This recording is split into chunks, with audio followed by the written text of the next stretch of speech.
নমস্কাৰ, মই মাহপ্ৰভা কেশৰীৰ অন্য এটা ভিডিঅ'লৈ সকলোকে স্বাগতম জনাইছোঁ। মই আজি আপোনালোকক বাস্তুৰ ওপৰত ক'ম।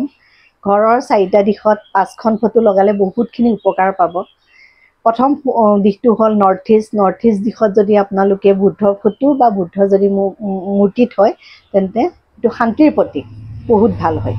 আৰু নৰ্থ ইষ্ট বা নৰ্থত যদি আপুনি বৈ থকা নিজৰাৰ ফটো থয় সেইটোও কিন্তু বহুত মানি ফ্ল'ৰ ক্ষেত্ৰত বহুত সহায় হয়। আৰু লটাছ ফটোখনো যদি আপুনি নৰ্থ ইষ্টত থয় এই ফটোখনেও আপোনালোকৰ টকা পইচা অহাৰ ক্ষেত্ৰত মানি ফ্ল'ৰ ক্ষেত্ৰত সহায় হয়। ঠিক তেনেদৰে 7টা ঘোঁৰাৰ ফটো আপুনি দক্ষিণতো থ'ব পাৰে, উত্তৰতো থ'ব পাৰে, নৰ্থতো থ'ব পাৰে, চাউথতো থ'ব পাৰে।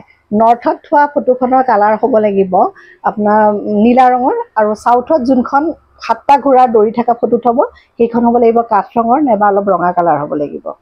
তাৰ বাহিৰে জুৰীয়া মৌৰা ফটো থ'ব পাৰে, সেই মৌৰা ফটোখন সদায় চাউথত থ'ব।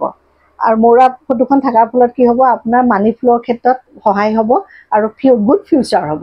ভৱিষ্যতৰ ক্ষেত্ৰত বহুত ভাল ভাল কাম কিছুমান হ'বলৈ আৰম্ভ কৰিব।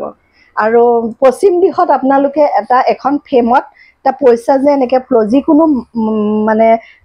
500 টকীয়া নোটেই হওক বা 100 টকীয়া নোট, 10 টকীয়া নোটো হ'ব পাৰে, তেনেকুৱা এটা নোট আপোনালোকে বাইণ্ডিং কৰি পশ্চিম দিশত থ'ব পাৰে।